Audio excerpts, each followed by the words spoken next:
So, ayan po, magandang araw po sa inyong lahat, mga madam sir, mga boss, mga lods, mga lodi. So, mayroon pa kaming ipapakitang property po sa inyo. Dito pa rin po sa aming hometown, sa bayan ng kuya po. So, ito po yung cemented road. At ito po yung way na papunta rin po sa town proper. Ganoon din po dito, papunta rin po sa town proper dito. Ayan. Pwede rin po pumunta ng town proper dito. Pwede rin po dito. Mas malayo nga lang po dito, pero sementado po yung daan. Unlike naman po dito na meron pong rough road na dadaanan po dyan. So siguro estimate ko na sa mga 15 kilometers po dito. Siguro dito mga nasa mga 10 to 12 kilometers po. And so ito po yung right of way. Ito po ay registered po ito na right of way. Nakalagay din po ito sa lot plan ng property po na ito. So ano po ito? Mango Farm, itong property na ito. Meron po itong sukat na 5,000 square meter na mango farm na meron po itong 26 po na puno ng mangga. Dati po nasa 30 plus. So nga lang po namatay po yung 5 ata. Dahil po sa noong time na wala pong ulan, doon po namatay yung mga mangga na iba. So ito na po yung property. 5,000 square meter. Boss, magkano presyo? 2.5. Tapos ang presyo po niya is 2.5. Sagot ni seller si GT, 5%.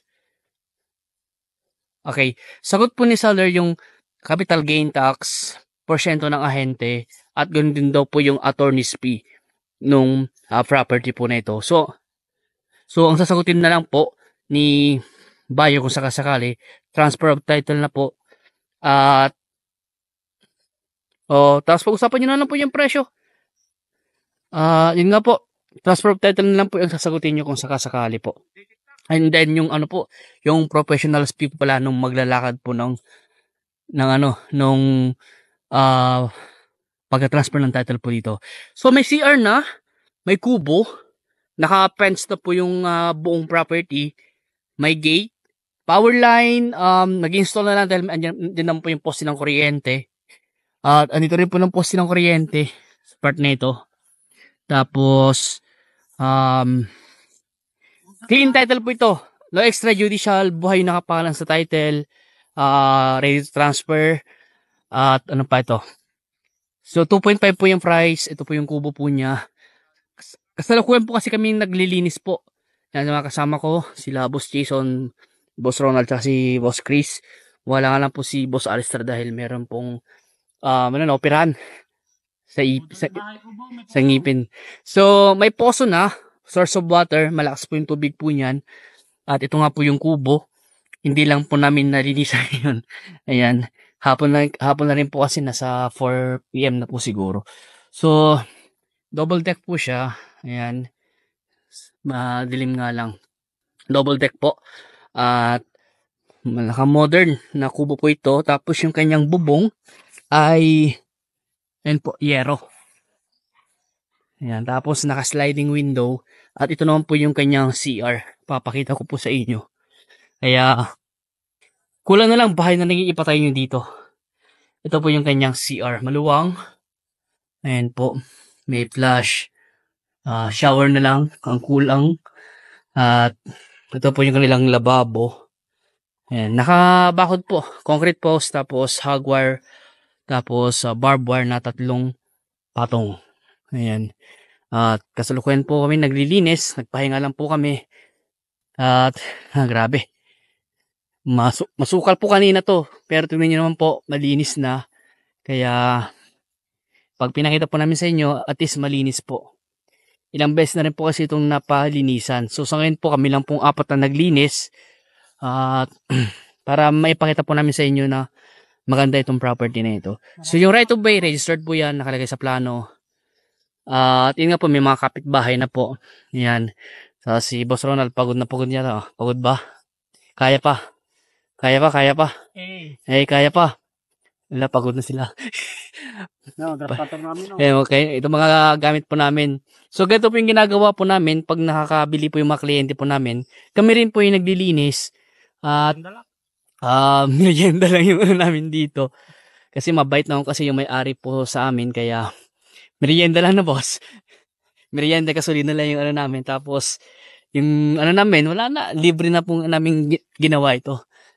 Para, kasi mabait naman po yung may-ari po sa amin. Pero kung sakasakali po, na ano, kasi may mga tao naman po tayo na pwede nating upahan. Malapit po sa school, malapit sa barangay hall, at ang pinaka-exit po nito, Tiplex, sa bayan nga po siguro sa mga ilang minuto po ang driving.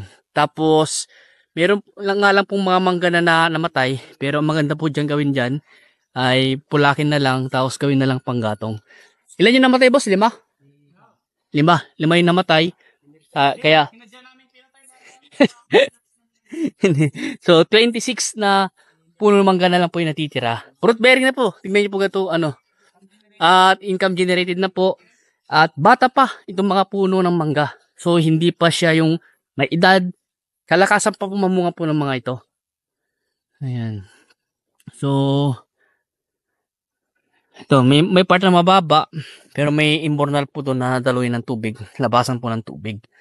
So, itong property na to ay medyo pa-slope siya konti. At tignan nyo naman po kung gano'ng kaganda itong property na to. Kung naghahanap kayo ng mango farm, may kubo na, may CR na, may poso, malakas yung tubig no, hindi ka na bomba. Ito yung power line. Yan, kakabit na lang. At internet connection, nandiyan lang din po internet connection na converge. Magpapalagay na lang po tayo in case. So, nabakuran po yung buong property. Ayan. Ang shape po ng property na to ay square po siya. Kaya maganda yung shape. At natatanaw mo yung buong property. Dahil kitang-kita yung bakod po. So, ulitin ko po. 5,000 square meter. TCT, e-title, electronic title na po ito. No extra judicial. Ang presyo po niya 2.5. Kung gusto pa i-negotiate yung price, kausapin natin yung mismong may-ari. Kung tatanungin nyo po kung magkano yung last price, mas maganda po muna, i-check nyo po muna ng personal tong property na ito. At kung gusto nyo kausapin yung may-ari, si Boss Jason po ang kausapin natin dahil siya po yung nakadirect sa mismong may-ari po sa property na ito. Ayan. So, kapagod maglinis. Ayan. So, may mga kabahay na po dyan. Kabahay na. Kaya, hindi po nakakatakot dito sa area. Ayan po. Boss! Bakit nila binibenta? Hindi na masikaso at hindi na masikaso. Hindi na daw po nila masikaso.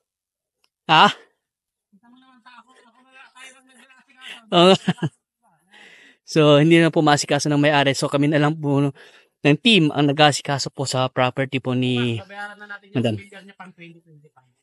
So, bukas boss, babayaran yung amilyar niya. 2025, tayo na rin magbabayad. Okay, so babayaran po bukas yung kanyang amilyar para updated po. At magpapadala siya ng pangbayad. Magpapadala po siya ng pambayad. Hindi po galing po sa amin. Wala po kaming... Inuutosan lang niya kami. Inuutosan lang po niya kami. Kaya ganun po ginagawa po namin sa mga kliyente po namin. Kunyari nakabili po sila sa amin. Kaya yun nga po kami na po nag-ayos ng mga dokumento nila. Kami na po nagtatransfer. Dahil meron po kaming kasama. Kahit tapos na po yung obligasyon po namin sa inyo kung may mga gusto pa kayong ipagawa o i-develop sa property nyo, kung kailangan nyo ng tao, babayad na amilyar, ganyan po. Kung ano pa yung gusto nyo ipakuha. Yan po. Kami po nagbabakod din, naglilinis. Kitang-kita nyo naman po. Kaya, boss, bumbay natin yung gripo. Para may pakita natin. Baka sabihin hindi gumagana. Baka sabihin hindi gumagana. Scam, sabihin. Biro lang po. So, ayan. Ito po kalakas yung tubig po niya. Ayan. Nakaano po siya, nakatawag silindro. No, boss? So, pwede i-convert ito sa submersible pump o electric pump. Pwede natin i-convert po yan. Kaya, malakas po yung tubig. Okay na, boss? Ayan. Gusto mo pa? So, kung gusto nyo puntahan itong property nito, mag-schedule lang po kayo para masamahan po namin kayo. At kung gusto nyo kausapin yung may-ari, papakausap po namin sa inyo. Ayan. Anytime. Habang andito siya sa Pilipinas. Kasi po, pag na-ibenta to boss, balik na sila sa Taiwan. Pag na-ibenta to, balik na sila sa Taiwan. Okay. So, hanggang dito po muna. At maraming salamat po sa inyong lahat. At God bless po.